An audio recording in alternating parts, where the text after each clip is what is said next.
अब टेक्नोलॉजी का ज़माना है। अब रियल लाइफ जो है वो चल रहा है। ज़्यादातर नौजवान रियल लाइफ पे होते हैं। हम अपने आवास पे होते हैं तो सैकड़ों युवाओं से मिलते हैं। वो आते हैं उम्मीद से कि हमारे बातों का जो है समाधान होगा। लोग अपनी बात रखते हैं, हम अधिकारियों से बात करते हैं, उसकी जानकारी लेते हैं, उनको समझाते हैं कि काम जो है नियमानुसार होगा, समय लगेगा। लेकिन आजकल के नौजवान कई बातों को समझते नहीं।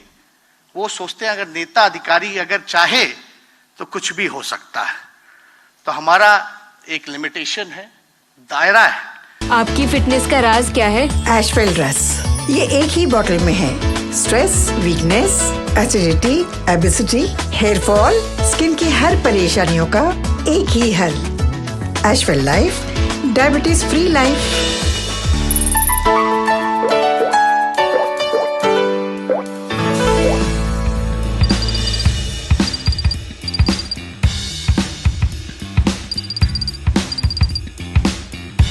बिहार के उप मुख्यमंत्री तेजस्वी यादव ने कहा है कि आज के युवा रियल नहीं रियल लाइफ में जीते हैं। बता दें कि उप मुख्यमंत्री तेजस्वी यादव ने कहा है कि टेक्नोलॉजी का जमाना आ गया है। सैकड़ों युवाओं हमारे आवास पर आते हैं। जब हम आवास पर होते हैं तो हम सैकड़ों युवाओं से मिलते हैं, लेकिन अगर हम उनको कोई चीज समझाने की कोशिश करते हैं तो वो युवाएं नहीं समझ पाते हैं। साथ ही साथ तेजस्वी यादव ने ये भी कहा है कि आज के युवाओं को लगता है कि सब कुछ हमारे हाथ में है, वो हम तक जैसे ही बात लेकर आएंगे उनका काम तुरंत हो जाएगा। लेकिन हम फिर भी समझाने की कोशिश करते हैं और कहते हैं कि आपका काम हो जाएगा, हम उस पर जरूर काम करेंगे।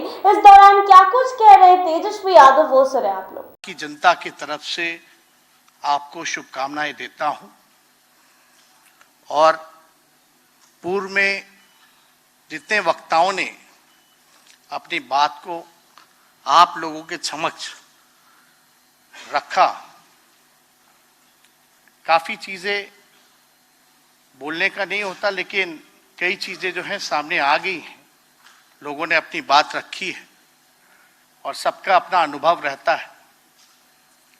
लेकिन जो हमको जिम्मेवारी माननीय मुख्यमंत्री जी ने दी है, वो मैं कह सकता हूं कि हम नौजवान हैं और बिहार जो है देश का सबसे युवा प्रदेश है, जहां लगभग उसकी आबादी जो है 60% है।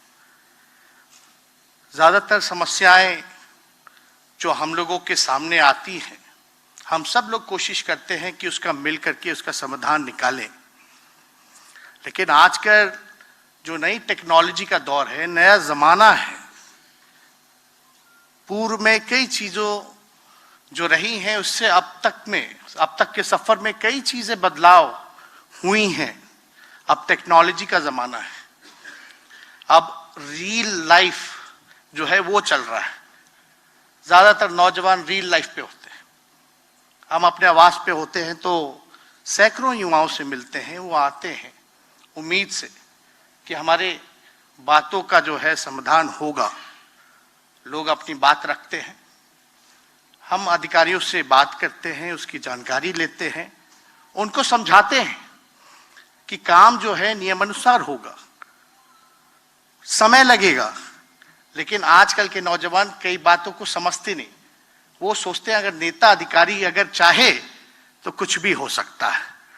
तो हमारा एक लिमिटेशन है, दायरा है, जिसका जिक्र माननीय वित्त मंत्री जी ने आप लोगों को किया। तो हम ये कहना चाहते हैं कि अगर हम लोग चाहें तो नई टेक्नोलॉजी का इस्तेमाल करके, जैसे जहानाबाद के डीएम साहब ने एक पोर्टल दिखाया, टेक्नोलॉजी डैशबोर्ड बनाया, कई चीज़ें जो है समय रहते जो है निष्पादन किया जा सकता है। दीपक जी ने बात की आउट ऑफ बॉक्स थिंकिंग की, इनोवेटिव आइडियाज़ की, वो भी शेयर कर सकते हैं। तो हम तो चाहेंगे कि जब तक नॉलेज शेयरिंग नहीं होगा, हम लोग तो परमानेंट लोग नहीं हैं, आप लोग परमानेंट लोग हैं। हम लोग तो चुनाव जीतेंगे तो सरकार में रहेंगे, हारेंगे तो नहीं रहेंगे, लेकिन आप लोग तो जहां हैं कम से कम वहां तो जरूर रहिएगा और आगे तो जरूर बढ़िएगा। तो आप पे बड़ी जिम्मेवारी है कि सारी चीजों का निष्पादन जो है कैसे हो। और आप लोग सब लोग जो है इम्प्लीमेंट, चाहे सरकारी स्कीम हो या पॉलिसी। तो आपने सुना तेजस्वी यादव ने क्या कहा। उन्होंने कहा कि आज के जो युवाओं हैं वो रियल नहीं रियल लाइफ में जी रहे हैं। जब हम आवाज पर होते हैं तो युवाएं हमसे मिलने आते हैं तो हम उन्हें लाख समझाने की कोशिश करते हैं और बहुत समझाते हैं कि आपका जो भी समाधान है, जो भी काम है, उसको जल्दी से जल्दी किया जाएगा। लेकिन वो लोग नहीं समझते हैं, उनको ऐसा लगता है कि सब कुछ हमारे हाथ में है और जैसे ही उन्होंने बोला हमने कर दिया। ऐसे ही तमाम अपडेट्स के लिए बने रहें NBC 24 पर।